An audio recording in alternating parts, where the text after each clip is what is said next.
Next up we have Chris Carlson. Is Chris here? He was here earlier. He was. Chris Carlson! Chris Carlson paging! Chris! Would anybody like to come out? Chris is here. I'm going out for a cigarette too. Actually, I think up here. Excellent job there, you. An excellent job. Spinning some Boy, verbal do I feel awful. After the talent that's been Yikes. If I could hit myself in the ass with my own poetry, I would. All right, well, I did it. Well, Nice to see you at Naked City. we have Mick Cusimano. But he wants to take a smoke. Okay. Maybe we all should take a smoke. Smoke? We're ready to go. Okay. So we have Mick Cusimano and Jessa? Jessa Piaia. Distinguished editors of Squawk Magazine, the magazine of the Naked City Podcast. Available for $2.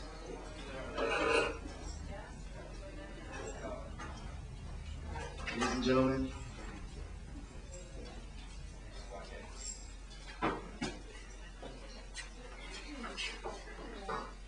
Mick Cusimano.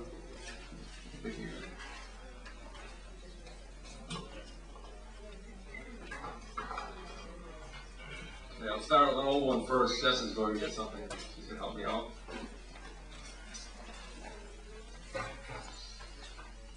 Oh, that's what we did last week. It's chorus, because she's the only beautiful woman in Denver. Yeah. She's in Paris. That's what you do it. I love it. She's got real style. She's the lucky one. She's the mystical daughter of Vincent Van Gogh. She is a sorceress. She's the only beautiful woman in Denver. She's the only beautiful woman in Denver? I snap my finger, that's when you go. She's the only beautiful woman in Denver. She's the only beautiful woman in Denver. She's not one to trifle with. She's the apple of his eye. She's a perfect hostess. She mystifies the businessmen. She's the only beautiful woman in Denver. She never used to be like that. She's trouble, that's for sure. She's a perfect hostess. She's breaking down the barriers. She's the only beautiful woman in Denver. She listens to the sparrows. She's a bit temperamental. She falls for misunderstood ones. She walks briskly after all. She's the only beautiful woman in Denver. Thank you. That's surrealism, and if you understand that, oh, it's past midnight. And Jessa's coming up. Kate Black is requesting I do get the soul of the clown, but I'm sorry I'm not going to do that tonight. Yes! Yay! Contrary to popular opinion, I'm not completely soured on English people. This is something I did at Harvard. I took a course in British satire at Harvard Extension Graduate School. And this is my term paper. It's called The Insomniacs. And what it's about, Jonathan Swift in Gulliver's Travels, he does a story about the immortals, these people, like one out of every 10,000 people on this island that live forever, and they live on and on. I think it's what a great idea, you know, these people could have a great life, you don't have to worry about dying, you know, these people are great people to find. And so I did a parody of that called The Insomniacs.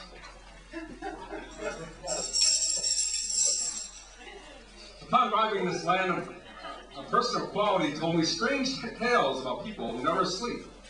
They're called the Insomniacs. They're rather rare in this land. Only 1 in every 10,000 children are born with this abnormal characteristic. They're spotted at birth with their telltale bags under their eyes. Throughout their lives, they never sleep. They stay awake 24 hours a day.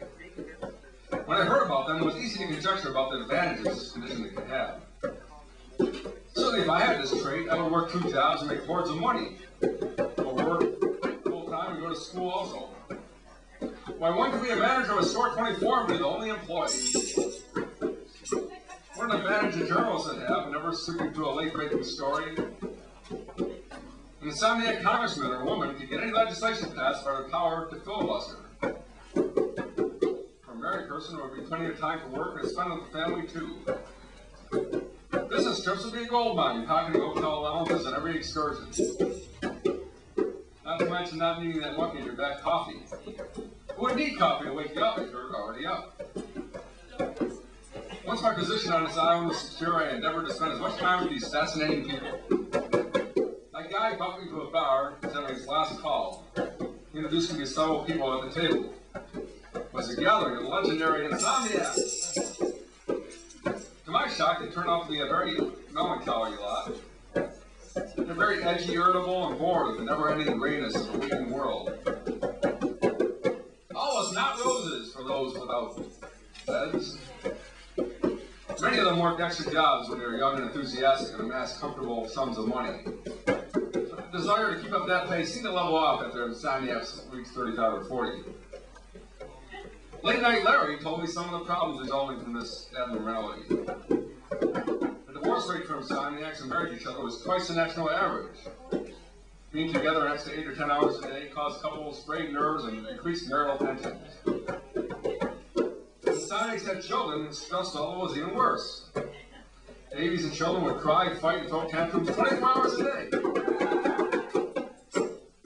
Feeding them and changing diapers was an unending chore. Parents couldn't take a break and put them to bed because they wouldn't sleep.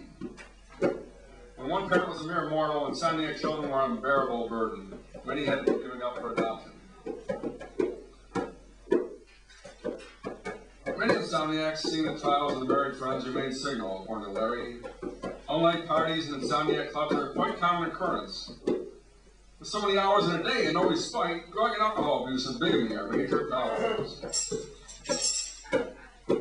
Larry said his wife accused him of sleeping with another woman. Things wasn't so.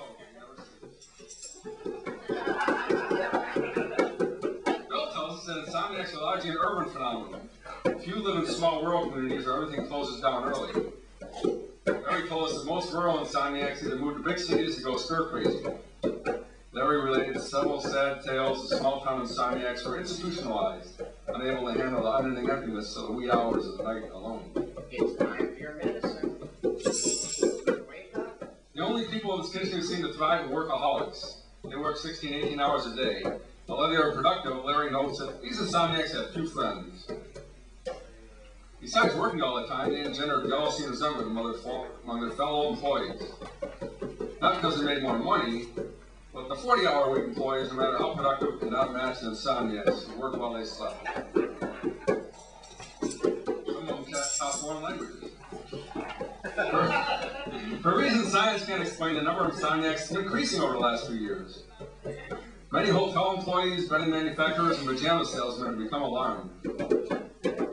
Insomniacs are slowly eroding their business. They've been pressuring the government for research to find a cure for this abnormality before it spreads further. There's discrimination of insomniacs by those who resent them in society. Bill relates how he was almost run over by a coffee truck driver who saw the bags under his eyes. This person insisted that insomniacs are putting down his business. Insomniacs are often shunned or treated harshly by hotel employees when they show up for meetings and conferences.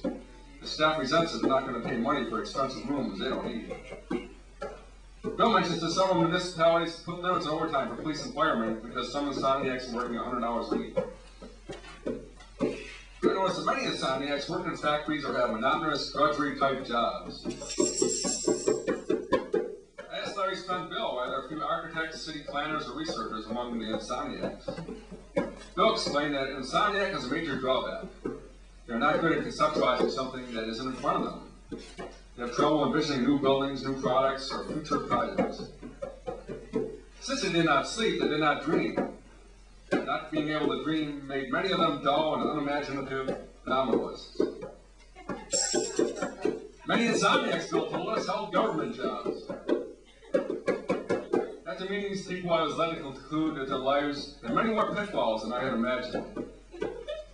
I wanted to continue my investigation into these unique people I was too exhausted and it was time for bed.